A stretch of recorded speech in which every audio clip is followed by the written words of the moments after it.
It's Gucci YouTube. It's your boy Black. See, I got 3 long face, skinny body. We back still black with some more fireballs and anime manga content. Now before we end the video, don't forget to like, comment, subscribe, share the video with your friends. And let's hop right into the business because it's time to get to the grittiness of the discussion. Yes, sir, ski. 9 mountains and 8 seas make 1 world. 1,000 worlds make 1 chiliocosm. 1 chiliocosm to the power of 3, and there's nothing I can't cut. Kawaki's path to kill all Otsutsuki, more specifically, just for the right now goal, Kawaki's path to kill Boruto, or i.e. Momoshiki, inside of Boruto's body. Will Eida help this man out with this goal? Now, there's a couple of interesting aspects we can look into this, because me personally, I am on the level of thinking where just as we similarly saw small hints and small signs of that Code and Eida alliance gonna be breaking apart, I wouldn't find it hard to believe that we might see a split. I don't want to say put it on the level of like confrontation or butting heads, but we might see a split with Eida and Damon because it's just so much going on. Now, just let's look at the things that occurred within the last chapter just so we can have an understanding. Right when Kawaki left, what was one of the first things Eida did? Now, she didn't necessarily, as some can possibly assume, go fangirl mode and say, oh, Kawaki, I want to follow him, or let's go see what Kawaki's doing. Nah, when Kawaki was doing his own thing and people were even telling Eida or confronting Eida about the situation, Eida was like, bro, this man is grown.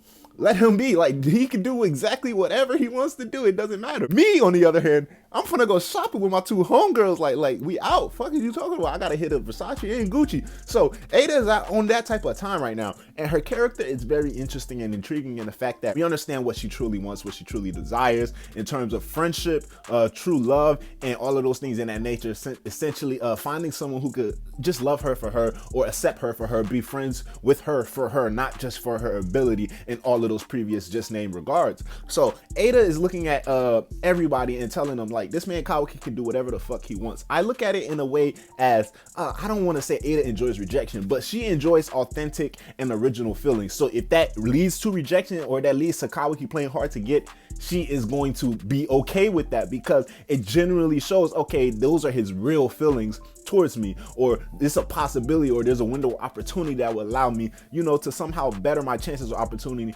with this guy Kawaki. Now, just looking at it purely from Eida's perspective, I can see it going either way. In terms of Eida's conversation with Sumire and Sarada, essentially is what built this entire thought process that I'm about to give to y'all right now, because we see her become vulnerable in one of the few times after she's ever introduced into the story, when she's explaining to both Sarada and Sumire, like, she really just wants to have a regular friendship. She's never had actual friends. She's never had actual people tell her, or essentially how they really feel about her, versus, like, you know what I'm saying, she's dealing with her powers. Everybody she comes across falls in love with her. Everybody she comes across automatically agrees with her. So that's one of the main reasons why she fucks with Kawaki. But then it's also interesting in the fact that she can't necessarily put her finger on it or put her tongue on it, aside from that, like, why she is so infatuated with this man Kawaki. The thing that separates both Boruto and Kawaki is about 1.5 to 2 years of age, and Eida points that out, that Boruto, like, my nigga, you're 12, which is why I don't really fuck with you. But she can't put her hand on it. She can't really like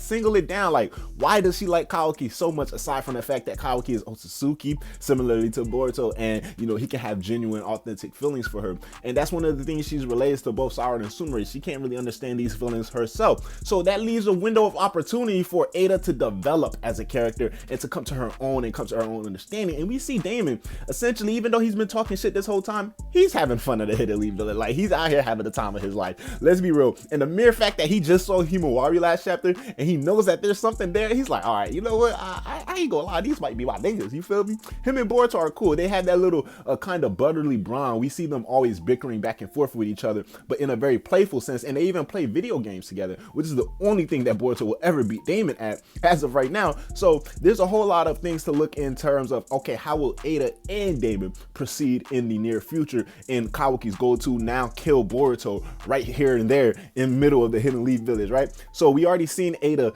decide to leave Kawaki all on his own and do whatever he wants. We already seen the situation where Eida and Damon are both in the house where Kawaki is confronting Momoshiki. Damon is just smiling, laughing at the situation. He doesn't really care what's going on. And Eida had nothing to say or nothing to do in the entire situation when things started to get loud and they could hear everybody from the other room. And ultimately Kawaki started to storm out. This puts Eida's character with a little bit more development or a little bit more context behind the entire situation in between a rock and a hard place, because even though she isn't aware of the situation, but she's still fond of the friendship or the temporary alliance that her, Sumire, and Sarada has gained what little time they have spent together. Even though she isn't aware, these two actually have authentic, or you know what I'm saying, can have authentic feelings or an authentic friendship with Eida. And Sarada essentially plays it out there. Let's try to be friends. Let's try to, you know what I'm saying, accept one another. So maybe Sarada's and Sumire's mission, aside from like taking down Eida, because we already understand she's still stronger than Jigga, like let's not get too ahead of ourselves, could be to befriend Eida or ultimately bring her on her side, where Eida has to be torn between her friendships that she's eventually developed, you know what I'm saying, or a one-sided romantic relationship where at the end of the day she's gonna probably end up chasing this shit for as long as she possibly can remember. But now looking at things from Kawaki's perspective, why would he make this grand scheme? Why would he make this grand announcement and ultimately go through with it without having no contingency or no backup plan or nothing to fall back or rely on? Maybe somewhere off screen, or maybe Kawaki is ultimately gonna plan it himself in terms of wooing Eida along, like, yeah, I'm gonna pretend I like this bitch just so she can help me out with my mission to destroy all Otsutsuki. How will Kawaki be able to even go about his mission in terms of dimension hopping? Isn't going to be a problem, but will Kawaki hop in every single dimension in the universes just to find Otsutsuki, including the dimensions and universes that don't have Otsutsuki? That's going to take too long of a time in order to complete his goal of eradicating every single Otsutsuki. So having someone like Eida, who's already been shown be able to see things not just on Earth but in other dimensions as well, you know, able to pinpoint certain locations or pinpoint certain coordinates for Kawaki so he could travel towards and then handle or do whatever he needs to do. In that sense, I believe Kawaki may be able to pursue Eida in that way in terms of bringing her along. As for how Eida and Damon will fit into that conversation, just for the mere fact of all of this power on one side, similarly how once Unlimited Cole got his powers removed, that group had to break up, is going to be too much just for the mere fact that we see what the Hidden Leaf have as of this moment. And as of this moment, this guy Naruto is out of the picture.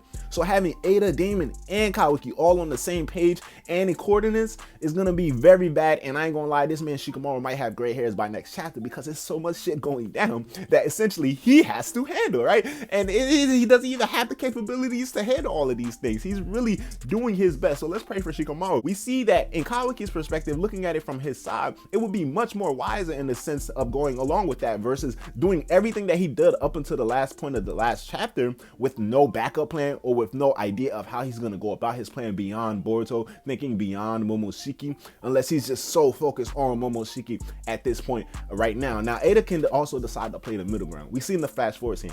Everybody is looking for Kawaki, right? Nobody knows where Kawaki is. Sarada is able to pinpoint him, most likely because she see his chakra signature with a chakra color that the Sharingan is able to produce, but nobody is able to find this man. We already know he can erase his chakra signature and shrink down to an inch size, so there can be that. But also, Kawaki can be getting directions from Eida in terms of going specific places or areas around the village in order to avoid whatever he wants to avoid, or just to allow him to get an opportunity to be alone with Boruto for the time being. Eida was willing to let Boruto die before, right? That was Boruto himself. Kawaki wants to kill Boruto all because of Momoshiki, but he doesn't care the fact that he has to kill Boruto in order for Momoshiki. Kawaki showed his resentment towards Eida when he found out Cole's plan of Cole to killing Boruto, capturing Kawaki, killing Boruto, just Boruto himself. Kawaki was not happy with that plan, and he was not happy with Eida once he was able to put all the pieces of the puzzles together, and we can see Eida's face once he realizes that was the case. So Eida is going to be in a very difficult position. I'm just saying all of this to say it's a real gray area, because everything that her character has shown us up until this point can justify whatever direction she decides to take, whether it be going with Kawaki, whether it be deciding to stay in the Hidden Leaf, or whether it be to play in no man's land and not have anything to do with anything unless somebody decides to piss her off. And we seen what happened last chapter when Boruto was barking orders. He started to get a little too ahead of himself. Eida was like, bro, I won't hesitate to make a move now. Like, y'all need to chill out. I gotta hit Versace, and then I gotta hit Louis Vuitton after this. So like, y'all need to chill out. Sorry Sarada Sumire, let's bounce. What are you talking about? So there's a whole lot of things we can look at in that aspect in terms of how Eida would decide to pursue with Kawaki and his ultimate goal of killing Boruto and eradicating every single Otsutsuki alive, because we already know Eida, if she wanted to, she can just control everybody in the village. So in terms of dealing with things that has, you know, friction, or dealing with things that has resistance, or, you know, confrontation, she's not necessarily going to be one up for that, because at the end of the day, if she can do something smoothly or easily because of her powers in terms of not dealing with friendships or relationships, because we know that's what she wants authentically, why wouldn't she do it? And we've already seen her in cases and also verbally state, I don't like to fight. I don't like confrontation. You know, at the end of the day, it all falls back onto her powers. Her powers allow her the luxury of not needing to fight, allow her the luxury of seeing an op and that op automatically falling in love with her because she don't even need to raise a motherfucking fist. So she's already built on that type of foundation. So now with Kawaki finally making this declaration and officially sending this man Naruto away, it's going to be very, very intriguing to see what exactly Eida does next chapter. One of the few things I am looking forward to is to seeing exactly, will Naruto actually return next chapter? How long will Naruto be out? But also in terms of who is gonna help this man Kawaki, or essentially will Kawaki be on his own? We see in the flash forward scene Eida and Damon are nowhere to be seen, so it either leads me to believe they are helping Kawaki, or just playing, you know, the middle ground, no man's land, and not necessarily doing anything. And in that case, Shikamaru has no right to say anything, because at the end of the day, she isn't helping Kawaki, even though she isn't helping Hidden Leaf Village, and which is ultimately hurting them in the grand scheme of things, but she isn't helping Kawaki, which will make things 10 times much more worse from all of the developments that we've got from her character thus far. I wouldn't be surprised if she takes either or route, and honestly, I would be real excited if she decides to stay with the Hidden Leaf Village and see how Kawaki will be able to maneuver his way around this type of situation, where maybe possibly Kawaki is doing all of these things with in mind, like, I'm gonna try to pursue Eida, convince her and persuade her to join my side, which is why I'm gonna be able to eradicate every single Otsutsuki, because I'll be able to pinpoint them with her powers. But then Eida comes to the conclusion, I'm not gonna help Kawaki.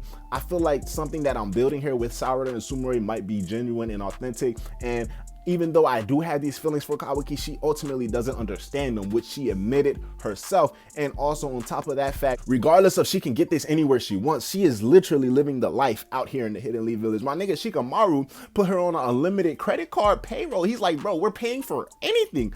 Louis, Gucci, Vuitton, I don't care. Like, we're paying for it. Just tell me what this man code is up to. So Eida really has the life out here, even though she can live it anywhere. But essentially with Kawaki, they're gonna be traveling dimension to dimension, doing weird shit, just fighting, being surrounded by violence all day, every day. Is that in Eida's character? And you've seen what Damon just peeped with Himawari, and already explained how Damon character is. They keep it very grounded in the sense of Damon is a kid.